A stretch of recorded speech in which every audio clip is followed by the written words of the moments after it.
Christian बोलते हैं, हिंदू बोलते हैं ईश्वर एक है, मुस्लिम बोलते हैं अल्लाह एक है, और गुरुद्वारा बोलते हैं कि वाहे गुरु एक है। तो जब सब भी बोलते हैं तो मानते क्यों नहीं कि ईश्वर एक ही आपका है? बहुत अच्छा सवाल है कि अगर जानते हैं तो मानते क्यों नहीं।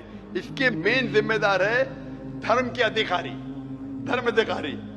धर्म अधिकारी नहीं चाहते कि सब लोग इसको माने। जाने ठीक है, लेकिन मानने लगेंगे तो उनकी दुकान बंद हो जाएंगी। लेकिन यहाँ पे दुकान बंद है। हेलो, और हर धर्म में कुछ लोग हैं जो नहीं चाहते कि सब धर्म मानने वाले अपनी किताब के करीब आए, नहीं तो उनकी दुकान बंद हो जाए। हर धर्म में ऐसे लोग हैं, नहीं तो उनकी दुकान बंद हो जाएंगी। तो इसीलिए मेरी सबसे ज्यादा कोशिश रहती है कि लोगों को अपने धर्म की किताब के करीब ले जाए सबसे पहला। तो मैं कहता हूं मुसलमान और गैर मुसलमान को अपनी धार्मिक किताब पढ़ो, उन पे तहकीक करो। जो यकसान है तो उसके ऊपर दाओ पहला। तो इसीलिए जितने धर्म अधिकारी है, धर्म के आम पब्लिक तो मेरे फेवर में। देखो आम पब्लिक, अवाम, चाहे मुसलमान की हो, हिंदू की हो, ईसाई की हो, साथ में है। लेकिन ये धर्म अधिकारी जो अक्सर है वो नहीं चाहते कि सब लोग एक हो जाएंगे तो दुकान बंद हो जाएंगी। तो ये लेकिन मेन प्रॉब्लम है धर्म अधिकारी का। इसीलिए अगर सर्व धर्म के मानने वाले अपनी किताब का तर्जुमा पढ़े, सही मानी से उस पे अमल करे, तो सब लोग एक ईश्वर के पास आएंगे और एक ईश्वर को मानेंगे और उसके अलावा किसी की इबादत नहीं करेंगे। उसके बावजूद भी सब कोई क्रॉस क्यों करता है इस्लामिक धर्म को, जानते हुए भी कि ये सबसे अच्छा धर्म है, सब रास्ता सब एक है, इसमें ना कोई ये है दिखावा है, ना कोई आपका इसमें ओल झोल टाइप का कोई भी प्रस्तुति नहीं होती है कि ये बाजा वाजा ये वो। फिर भी क्यों नहीं करते? बहन, क्योंकि आप पीस टीवी देख चुकी है, तो आप पीस टीवी देखने के बाद आपको यकीन हो गया है कि सही इस्लाम क्या है।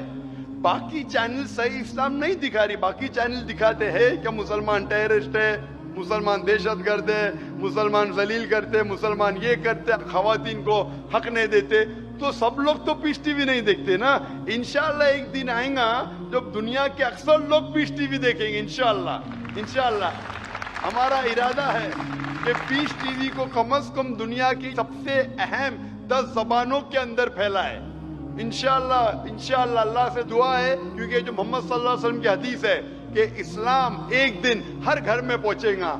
तो अल्लाह ताला से दुआ है कि हमें वो जरिया बनाए कि सही इस्लाम दुनिया के हर घर में फैलेगा इंशाअल्लाह। बहन, मैं आपसे पूछना चाहता हूँ, आप मानते कि खुदा एक है? मैं बचपन से मानती हूँ ऊपर वाला एक है। आप मानते कि मोहम्मद सल्लल्लाहु अलैहि वसल्लम आखिरी पैगंबर है?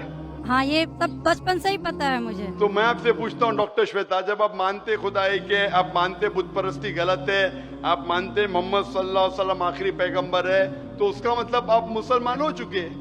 हाँ, ये एक चीज मैं सवाल करना चाह रही थी आपसे। जी हाँ। कि आपके मन में जो भी आप धर्म अपना रहे हो, ये तो जरूरी नहीं होता कि आप उसे रिप्लेस करें पब्लिक के बीच में। जरूरी नहीं है। और अगर आप मन से मानते हैं तो और ऊपर वाला जान रहा है कि आप क्या हैं, और ऊपर वाले को ही मानते हुए सारा चीज फॉलो कर रहे हैं, तो क्या जरूरी होता है कि मुस्लिम बताए ही कि हम मुस्लिम हैं? बहन का बहुत अच्छा सवाल है कि अगर मन से माने काफी नहीं, क्या जाहिर करना जरूरी नहीं है?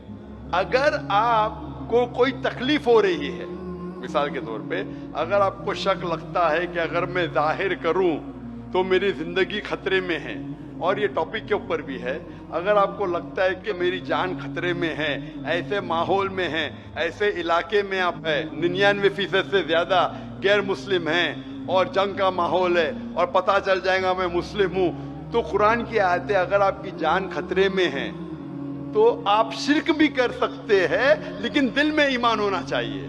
मतलब अगर कोई पूछे कि तुम मुशरिक हो, आपको पता है आपकी जान खतरे में, आप हाँ कह सकते हैं, लेकिन आपके दिल में ईमान होना चाहिए। तो अल्लाह ताला इजाजत देते हैं कि अगर आपकी जान खतरे में है, कोई बंदूक रखता है सिर पे और बोला कौन है तुम, अगर तुम बोले हाँ मैं मुशरिक हूं, लेकिन दिल में ईमान है कि अल्लाह एक है, तो आप गुनहगार नहीं। तो अगर आपको डर है कि आपके इज़हार करने की वजह से आपकी जान खतरे में है या कुछ तकलीफ आ सकती, तो मत इज़हार करो। लेकिन इज़हार करने से फॉलो करना आसान है। जो शख्स इज़हार करता है वो फॉलो भी करेगा। अगर इज़हार नहीं करेगा, बोलता मैं मुसलमान हूं, अगर उसके जान का खतरा है तो कोई हर्ज नहीं, उसके दिल उसके बीच में और खुदा के बीच में इज़हार करने की जरूरत नहीं। लेकिन जान का खतरा नहीं है, फिर भी बोलते हैं नहीं मैं जान का खतरा नहीं है, मुझे कोई तकलीफ नहीं, छोटी मोटी तकलीफ है इसलिए मैंने इज़हार करूंगा। फिर क्या होगा? फिर उसको अमल करना मुश्किल होगा। अगर छोटी मोटी तकलीफ है तो इज़हार करना चाहिए, क्योंकि उसको अमल करने में आसानी होगी, नमाज पढ़ने में आसानी होगी, रोज़ा रखने में आसानी होगी। अगर कबूल नहीं करेंगे तो मुश्किलात और बढ़ेंगी। लेकिन अगर मुश्किलात इतनी हैं कि आपको जान का खतरा है तो आप माइक्रोफोन पे भी नहीं आती थी।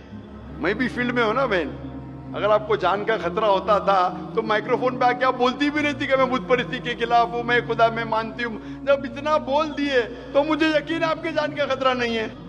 मैं भी फील्ड का हूं ना, आप डॉक्टर है, मैं भी डॉक्टर हूं। आप कौन से डॉक्टर है पता नहीं, मैं जिस्म का डॉक्टर हूं। आप पीएचडी डॉक्टर है क्या मेडिकल डॉक्टर है? कौन से डॉक्टर है बहन आप? डेंटिस्ट। डेंटिस्ट है, माशाल्लाह, करीब पेशा है। मैं मेडिकल डॉक्टर एमबीबीएस हूँ, आप डेंटिस्ट है। आपको कैसे पता चलता है दांत में दर्द हो रहा है तो क्या प्रॉब्लम है, बराबर ना? तो वैसा मुझे भी थोड़ा थोड़ा पता चल जाता। मैं जिस्म के डॉक्टर के अलावा रूहानी डॉक्टर भी हूँ माशाल्लाह।